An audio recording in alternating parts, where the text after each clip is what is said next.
Vous avez sûrement entendu parler de Sikasso ces derniers jours. Une jeune femme est recherchée par l'armée malienne pour avoir transmis des informations sensibles aux groupes armés. Qui est-elle? Quel rôle joue-t-elle dans la situation actuelle? Restez avec nous, on vous explique tout.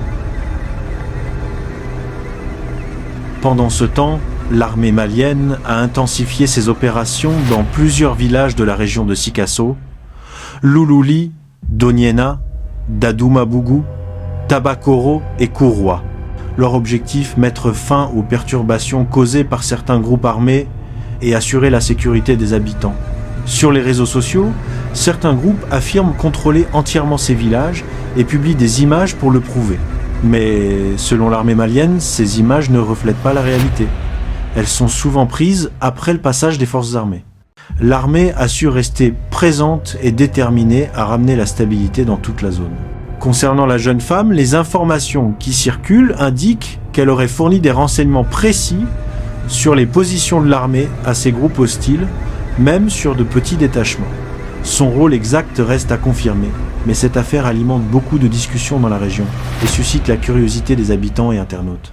Pendant que l'armée mène ses opérations, une autre nouvelle importante concerne les chauffeurs de camions-citernes. Le gouvernement malien et le syndicat des chauffeurs ont signé un accord pour protéger les familles des conducteurs tués pendant leur travail, notamment lors du transport de carburant. Ces professionnels seront désormais inscrits à l'INPS, l'Institut national de prévoyance sociale, ainsi qu'à l'assurance maladie obligatoire, l'AMO. Pour de nombreux chauffeurs, cette décision apporte un véritable soulagement.